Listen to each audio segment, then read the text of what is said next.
Magandang araw po sa inyong lahat mga kababayan at welcome back dito po sa ating munting channel Pinas News Review, kung saan nare-reviewin po natin ang mga mahalagang balita dito sa Pilipinas. Mga simpleng komento sa mga issue dito sa Pinas. At eto nga mga kababayan, lagot na Pres Marcos namutla sa takot. Nako, di nakaligtas sa pasabog ni VP Sara Duterte. Ebidensya nilabas na. Yan mga kababayan ang ating alamin mula po rito kaya Balitaan ng Bayan TV. Nasa description po ang full video link ng video nito. Subscribe na po kayo. At dun po sa mga hindi pa po napag-subscribe sa ating munting channel, please don't forget to subscribe. At i-click na rin po ang bell notification para updated po kayo sa lahat ng ina-uploads nating reaction video. At eto na nga mga karibyo natin, no? Bago po natin simulan bigyan ng komento at panoorin ang video nito. Eto mga kababayan, dahil nga po sa baha, di ba? Binabaha po ngayon ng Luzon. Marami na po tayong nakikita ng mga balita na napapanood po natin, no? Sa social media at maging sa telebisyon, no? Sa mga mainstream media, no? Na talagang grabe po yung baha. Yung iba nasa nasa bubong na po nila. Malapit na po silang kaya nagtatawag na po sila ng mga rescuer mga kababayan. Pero dahil nga po eto ko na lang direkta ko na lang po dito sa nakita kong post Eto po kasi sinabi ni President Bongbong Marcos Jr. doon po sa kanyang zona. Sabi niya po mahigit 5,000 at 500 flood control projects ang tapos na. At marami pang iba ang kasalukuyang ginagawa sa buong bansa. So yan mga kababayan, no? Marami na pala ang tapos. Pero bakit ganito? Di ba? Bakit ganito binabaha pa rin? Hindi naman natin sinasabing wag nang bahain ng di ba? Pero at least, di ba, maibsan yung kasi gumastos kayo . Hindi po sila nagbigay dito ng value, no? Kung magkano ang ginastos nila dito sa sinasabi nilang mahigit 5,000. Napakarami. 5,000 at 500, ano ba 'to sa English? 5,500. Flood controls. Control projects. Meron kaya dyan sa Maynila at sa iba pang panig ng Luzon? Magkano kaya ang kanilang nagastos about dito? Kasi sinasabi dito ni Sir Jason sabi po, ang galing mo talaga Mr. President. Palakpakan natin pinuri lampas tao ang tubig sa Tatalon at Rojas districts. Nako po. Nasaan na po itong ito talaga mukhang hinahamon po, no? Mukhang hinahamon ng pagkakataon at ibinubulgar, no? Yung mga sinasabi ni President Bongbong Marcos Jr. doon po sa kanyang zona. So wala, gaya nga po ng sinabi ko kanina, wala po silang nabanggit na value kung magkano ang nagastos nila. Kaya ni-research po natin ito. Mula po ito sa Philippine News Agency. Gobyerno po ito. Gumastos po ng 215.64 billion budget eyed for flood control projects in 2024. Yan po ang sabi ng DBM mga kababayan. So hindi po yan nagsisinungaling kasi gobyerno po yan. Napakalaki pala ng ng budget 215.64 billion. Mga kababayan, napapatayo tayo ganun. 215.64 billion budget para sa flood control.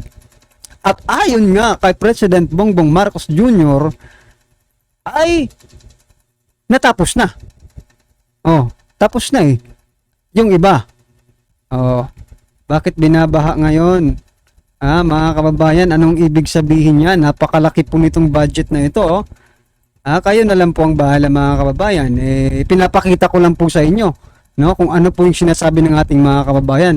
Aba, marami pong nag-comment At eto, sabi nila dito, mag-ingat po sa budol at sa baha. Nako, grabe naman kayo. In spite of that, it still floods. What a liar. Sinungaling daw mga kababayan. Ewan ko sa inyo, kayo, naniniwala ba kayong sinungaling? Si President Bongbong Marcos Jr., doon po sa kanyang sinabi sa SONA about dito sa flood control. Yan nga pong sinasabi ko, sinusubukan tayo ng pagkakataon. Talagang tinetest agad yung sinasabi niya sa SONA kung totoo ba ito or hindi. Diba? Yung flood control mga kababayan. So yan. Isa po yan, At eto pa. Eto, isingit ko lang ito mga kababayan. Senator Robin Padilla. Tingnan nyo naman. Diba? Dito po, sinasabi ko palagi na wag po tayong boboto ng mga artista at mga sikat-sikat. Si Senator Robin Padilla po ay basahin ko lang po sa inyo. Nanumpa si Senator Robin Padilla bilang presidente ng Partido Demokratiko Pilipino. So yan, PDP, siya na po ang presidente mga kababayan. Malamang sa malamang may ambisyon nitong tumakbo. Sa mas mataas pa kaysa sa senador. Ano ba ang mas mataas pa sa senador? Vice President or Presidente, di ba? Alam niyo po mga karibin natin, proven and tested na po natin ang mga artista na wala pong nagawa sa ating bansa. For example na lang, may naging presidente na tayong artista. Na ano pa yon, na kick out pa, di ba? Na kick out pa. May mga senador naman tayo, natatagal na diyan sa Senado. Pero ang pinoprotektahan lang nila yung mga artista lang. Di ba? Ito, tingnan nyo. Sino to? Ito. Philip Salvador, mga kababayan. Baka tumakbo rin itong senador, mga karabyo natin, Ingat po tayo. Yan ay ako mga kababayan, opinion ko lang po yan. Diba? At lagi ko pong sinasabi, hindi ko po pwedeng ma-impluwensyahan yung mga pag-iisip ninyo. Kasi may sarili po kayong pag-iisip. Diba? At I think you are thinking critically. Diba? Pagdating sa mga bagay na ito. Tayo naman dito, simpleng komento lang mga kababayan. Ang komento ko po ay, sana po wag po tayong magpabulol. Sa mga artista, maging ano pa man yan ni dating President Duterte, maging partido pa man yan or maging ka-line up pa man, di ba? Huwag po tayong magpapabudol na. Sa mga artista, wala naman tayong napapala dyan di ba? So yan lang po ang gusto kong ipaano sa inyo mga kababayan, na siya na po ang bagong presidente ng PDP, mga karibyo natin. Alright? So, ito na nga. Teka lang So, ito mga kababayan, sama-sama at sabay-sabay po natin pakinggan panoorin at bigyan ng komento ang video ito. Ito na po.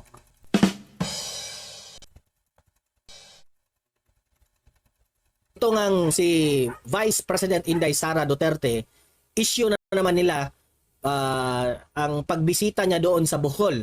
Hindi siya nanood sa SONA. Okay? So, issue nila ito ngayon.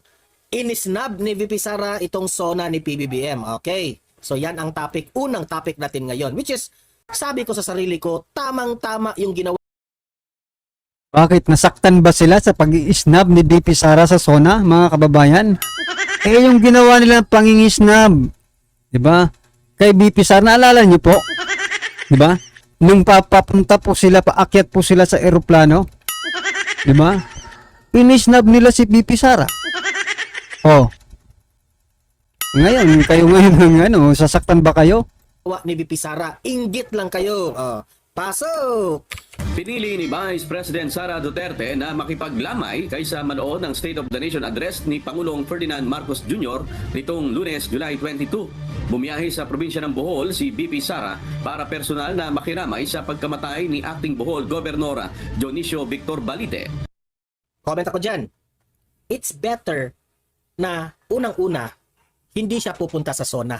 Bakit naman siya pupunta dyan sa SONA? Ang daming mga plastic, ang daming mga bad shot, di ba?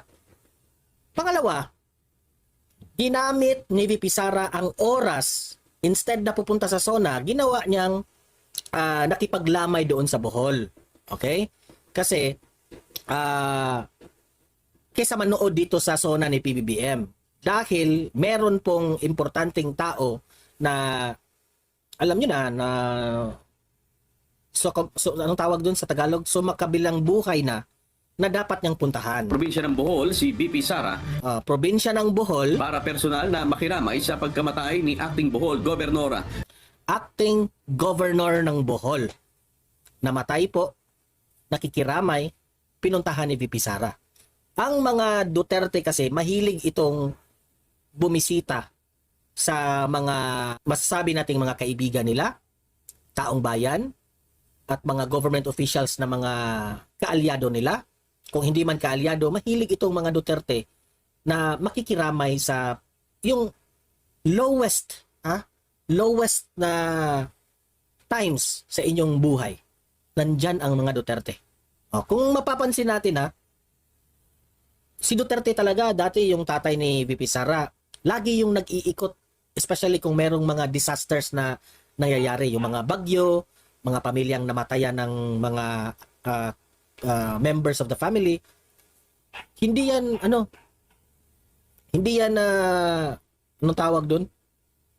Hindi napapagod ang mga Duterte sa pakikiramay ng taong bayan. Ganyan sila ka passionate and ganyan nila kamahal ng tunay ang taong bayan. So tama ang ginawa ni VP Sara. Instead na maki-join doon sa 20 million worth of preparation doon sa SONA na kumain ng mga masasarap na pagkain, mas pinili pa niya dito sa Bohol na makiramay. Okay? Kasi ako opinion ko ito. Sa tingin ko, si VP Sara, nasusuka na siya dito sa administrasyon ni PBBM. Sukang-suka na siya sa mga ginagawa sa paggagasta ng pera ng taong bayan. Kay laki-laking perang ginasta. Ang administrasyon na ito. Hindi na kayo nahiya sa taong bayan. Pera yan ng taong bayan. 20 million worth sa SONA. Sa isang araw, yan ang gagastuhin nyo. So para sa akin opinion ko ito, sukang-suka na po si VP Sara. Naaawa na po siya sa taong bayan. Kaya pumunta na lang siya doon sa Bohol para makiramay dito sa isang acting governor na namatay. Imagine that one. Look, sino yung nandun? Nandun yung mga senador. Nandun yung mga congressman, mga kongresista. Alam nyo ba kung gaano kalaki ang perang ginasta itong mga kongresista na ito? Travel expenses at etc. Grabe. Yung sa mga senado naman, 24 lang silang mga senador. Tapos yung new Senate building halos aabot ng 29 billion pesos. Sukang-suka na po si VP Sara sa inyo. Hindi kayo nahiya na gamitin nyo ang pera ng taong bayan. Wala akong sinabing merong korupsyon. Hindi naman korupsyon ang pinag-uusapan dito. Pero the fact na hindi kayo nagtitipid ng paggasta ng pera ng taong bayan, sukang-suka na po si VP Sara. Kaya tama lang na hindi siya pumunta dyan sa SONA na yan. Yan, opinion ko yan Kaya hindi siya gusto pumunta dyan sa SONA. Hindi ba kayo naaawa sa mga taong bayan? Especially those poor families na walang pambayad sa hospital? So yan mga kababayan, ano po ang inyong opinion dito sa video ito? I-comment lang po sa baba para at least alam po ng ating mga kababayan ang inyong nararamdaman, ang inyong reaksyon patungkol po sa video ito, right? Maraming salamat po.